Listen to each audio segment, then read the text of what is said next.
पाकिस्तान के care taker prime minister Anwarul हक काकड़ ने कश्मीर असेंबली में जाकर एक बड़ी हैरान कर देने वाली स्टेटमेंट दी। उन्होंने बोला है कि हम कश्मीर के लिए इंडिया से 300 जंगें लड़ने के लिए तैयार हैं। जो पहले 3-4 जंगें कश्मीर के नाम पे हुई, क्या उसकी रियल हिस्ट्री, क्या उसकी रियलिटी पाकिस्तान की पब्लिक को बताई जाती है? और क्या वाकई में पाकिस्तान की पब्लिक 300 जंगें लड़ने के लिए तैयार है, और वो भी इंडिया के साथ, जबकि इस टाइम पे हम भूख के साथ जंग लड़ रहे हैं? पाकिस्तान के प्राइम मिनिस्टर अनवरुल हक काकड़, उन्होंने एक स्टेटमेंट ये दिया कि मैं इंडिया से, कि पाकिस्तान इंडिया से 300 लड़ाइयां लड़ेगा फॉर कश्मीर।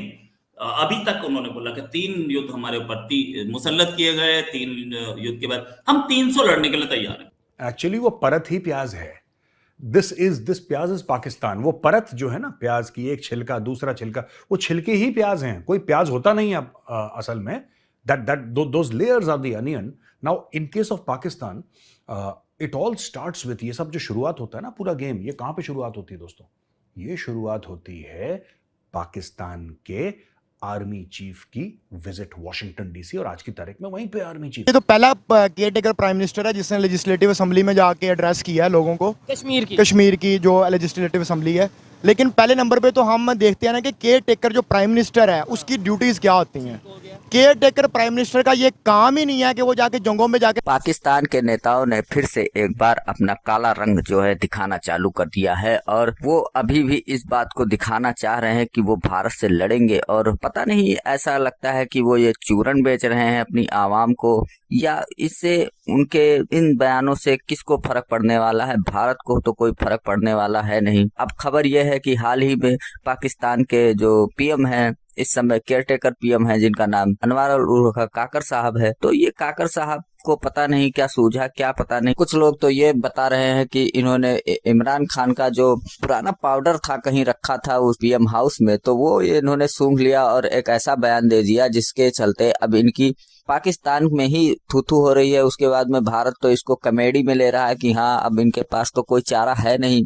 यही सब उजुल फुजुल की बातें करने के अलावा इनके पास और काम ही क्या है? ये ना तो अपने देश से इनका कोई बहुत बड़ा लगाव है, ना ही इन्हें किसी और लोगों से लगाव है। बस इनको एक चीज से लगाव है, और वो है पैसा। इनको पैसा मिलता रहे। इन नेताओं को, पाकिस्तानी नेताओं को सिर्फ पैसा मिले तो ये कुछ भी कर सकते हैं। देश बेच सकते हैं, बांट सकते हैं, कहीं आतंकवादी भेज सकते हैं, टेरर फंडिंग करा सकते हैं। मतलब कुछ भी आप एक 2 नंबरी काम करवाना चाहें 2 नंबरी करवाएं, 1 नंबरी कुछ भी आप करवा सकते हैं। तो ऐसे इनके हालात हैं। इसके बाद में अब इनके यहाँ रोटी खाने के वादे हैं, आटा नहीं है, कुछ नहीं, सब चीजें बुरी हाल, त्रस्त भ्रस्त हुआ है। लेकिन इन्होंने धमकी क्या दिया है? इन्होंने भारत को धमकी दिया है कि हम जो है कश्मीर को लेकर 4 जंगे तो हम हार गए, कोई बात नहीं, लेकिन हम 300 जंगे और लड़ लेंगे, बस ऐसे ही हवाई में, मतलब कुछ भी। अब जब इन्होंने ये बात कही होगी उस समय वहां के लोग जो बैठे रहे होंगे, आप सोच लीजिए कि कितने खुश हुए होंगे, कितने वो कहे होंगे कि वाह,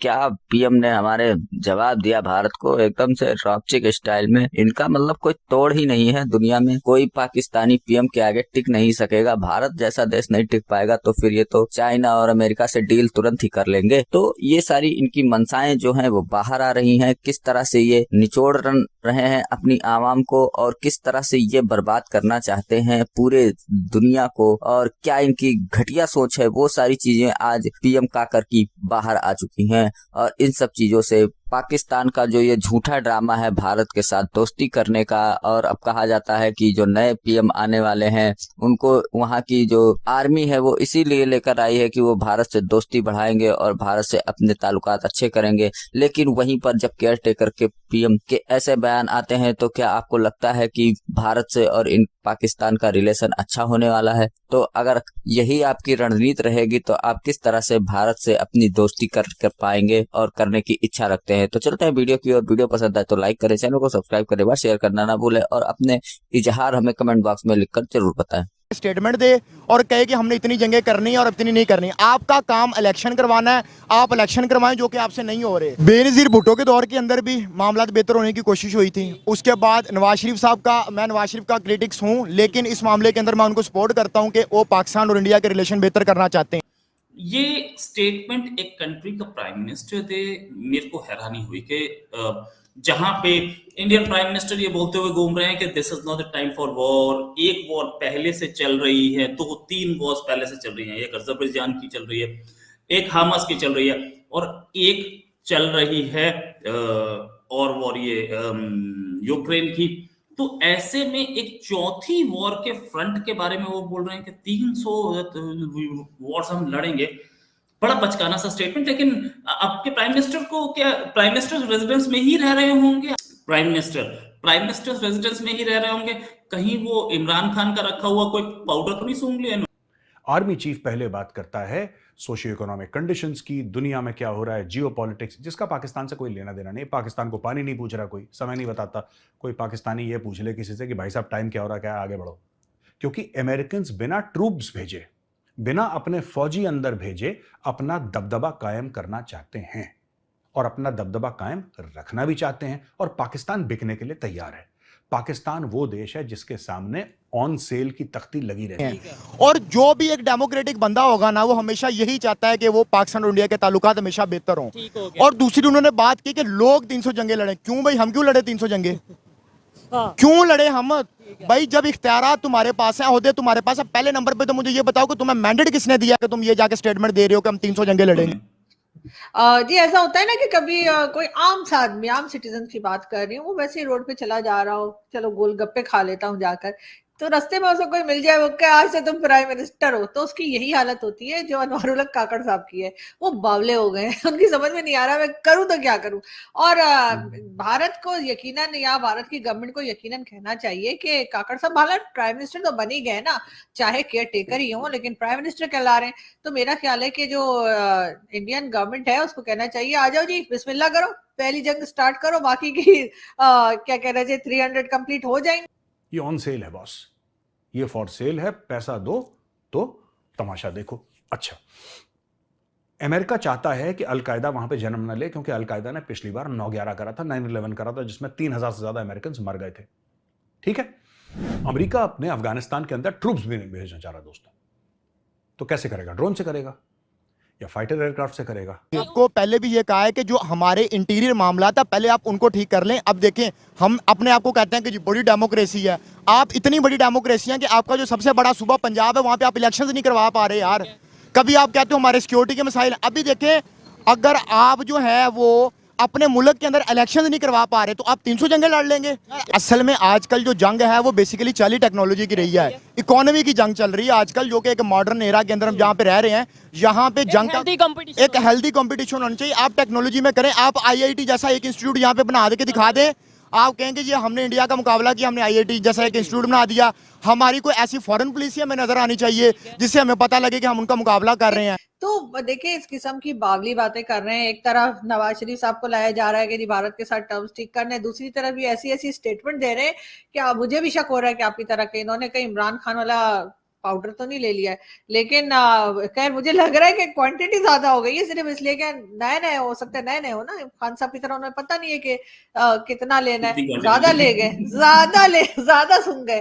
तो इनको यहाँ पे भी कोई सीरियसली नहीं लेता। मैं आपको एक बात बताऊं कि इन्हें पाकिस्तान में भी केयर टेकर प्राइम मिनिस्टर को कोई सीरियसली नहीं लेता। और सबसे बढ़िया तरीका है पाकिस्तान के अंदर ड्रोन बेसिस करना, लेकिन उसके लिए उसको पाकिस्तान को पैसे देने पड़ेंगे। अब पाकिस्तान को जो पैसे देने पड़ेंगे, माना कि अरबों डॉलर दिए ड्रोन बेसिस के लिए और हर साल देगा अरबों डॉलर, पाकिस्तान को जो पैसे देगा क्या उसका फायदा आम पब्लिक को होगा? क्या आम पाकिस्तानी तक वो पैसे पहुंचेंगे? चलो पाकिस्तानी आवाम ने बोल दिया कि भाई हमने ड्रोन बेसिस, चलो अमेरिका को 2 ड्रोन बेस दे दिए, चलो दे दिए, उन्होंने मन बना दिया, दे दिए। अमेरिका ने बोला ठीक है, हम आपको हर साल 2 अरब डॉलर भी देंगे। Done done.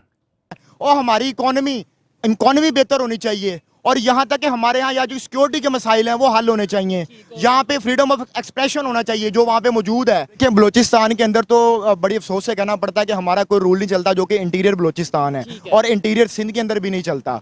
वहाँ पे एक वडेरा सिस्टम और वहाँ पे एक कबायली सिस्टम, और वो उसको लेके चल रहे हैं, और वहाँ पे हमारा कोई भी इदारा जो है वो अपना कानून नाफिज नहीं कर सकता। तो पहले के ऊपर सबसे पहले तो आप इंटीरियर मामला अपने ठीक करें ना। जनूबी पंजाब में कच्चे के डाकू, जनूबी पंजाब में आप कच्चे के डाकू ने आपको वक्त पाई रखा है, छोटू गैंग ने आपको वक्त पाई रखा है, इलेक्शंस आपसे नहीं हो रहे, सिक्योरिटी आपके पास नहीं है। अरे इनकी बातों को बस सुने और दूसरे कान से निकाल दे, बल्कि एंजॉय किया करें। इस तरह के लोग हमारी गवर्नमेंट में रहने चाहिए और आपके अपोजिशन में रहने चाहिए। आप समझ रहे हैं मैं किसकी बात कर रही हूँ? तो फिर वो जैसे स्टेटमेंट्स आती है ना, तो वो फिर इंसान पूरा टाइम आपको पता है कोई ना कोई टेंशन लाइफ में लगी रहती है, इस किस्म की स्टेटमेंट सुन के बंदा थोड़ा हल्का फुल्का फील करता है, थोड़ा हंसी मजाक हो जाता है और अच्छा हो जाता है। यहाँ पर भी लोग हैरान है कि क्या बात कर रहे हैं, मतलब जो 4 जंगे लड़ी थी उसी में हार के बैठे हुए हैं और अब कान पकड़ेंगे दोबारा नहीं करेंगे, और ये 300 जंगे कश्मीर के ऊपर लड़ उस $2 अरब का आम पाकिस्तानी को क्या फायदा होगा? क्या स्कूल बनेंगे, कॉलेज बनेंगे, अस्पताल बनेंगे, सड़कें बनेंगी, फैक्ट्रियां बनेंगी? होगा क्या उसका? उसका कख नहीं होना। ये बात भी सबको पता है। पर अगर ड्रोन बेसिस ऐसी छोटी चीज तो है नहीं जेब में छुपा ली है। ड्रोन बेस तो फिर दिखेगा सबको, ड्रोन उड़ेंगे दिखेगा सबको। तो पाकिस्तानी पब्लिक को आपको क्या चूरन देना पड़ेगा और पाकिस्तानी पब्लिक को आपको मॉडिफाई कैसे करना पड़ेगा, यानी उसको पुचकारना कैसे पड़ेगा? भाई आप देखें, अगर आपने मुकाबला करना है उनको एजुकेशन में उनके साथ आप मुकाबला करें, एक हेल्दी कंपटीशन आप आए मुकाबला करें। और दूसरे नंबर पे अब वो मेरे ख्याल इसलिए उन्होंने बोला है जो कि इंडियन सुप्रीम कोर्ट ने जो है वो उसको आर्टिकल 370 लीगलाइज कर दिया है, ठीक है। तो यार देखिए वो उनका अपना एक इंटीरियर मसला। और दूसरे नंबर पे आप जब किसी को कहते हैं कि हम ये कश्मीर छुड़वाना, कश्मीर बनेगा पाकिस्तान, बनाएं जी। पहले मुझे ये बताएं कि अगला जो आजाद कश्मीर है आपने उसको मॉडल बना दिया हुआ है? पड़ेंगे। और जरा कश्मीरियों से पूछें तो वो इनको अच्छा जो है ना रास्ता बताएंगे, लेकिन बहरहाल बहुत ही नॉन सीरियस स्टेटमेंट है, बहुत ही मजाका खेज स्टेटमेंट है। और मेरा ख्याल है कि ये पता नहीं किसको खुश करना चाह रहे हैं, इसलिए कि इस वक्त तो जो हमारे स्टैब्लिशमेंट है, या मैं जैसे बोलती हूँ भाई लोग, वो भी ये सब कुछ नहीं चाह कि आप लोगों को दिखाएं जी ये देखें जी ये आजाद कश्मीर है, ये हमने मॉडल बना दिया है, आए हमारे पास आके रहें। आप कश्मीर के लोगों से जाके पूछें क्या वो रहना भी चाहते हैं आप लोगों के साथ कि नहीं रहना चाहते। जहां पे जो हमारे पास 4 सूबे हैं ना, 4 सूबों में हमने ऐसा क्या दूध और शहद की नहरें बहा दी हैं जिसकी बिना पर हम जाके कह रहे हैं कि हमने उसको भी आजाद करवाना है। यानी एक तरफ तो वहां पर आप जानते हैं कि पाक अफगान बॉर्डर पे क्या हाल है, और दूसरी तरफ काकड़ साहब इस किस्म की बातें कर रहे हैं। ये तो खुद एस्टेब्लिशमेंट के बंदे हैं, एस्टेब्लिशमेंट को उनको समझाना चाहिए कि भैया क्या बोल रहे हो। अगर इतनी हिम्मत है तो जरा 1-2 जंगे वहां भी करके देख लें, अफगानिस्तान में भी। और यहाँ तो कोई चांस नहीं है, इनकी बातें बस सुनी जाइए, ये ऐसी बातें करते हैं।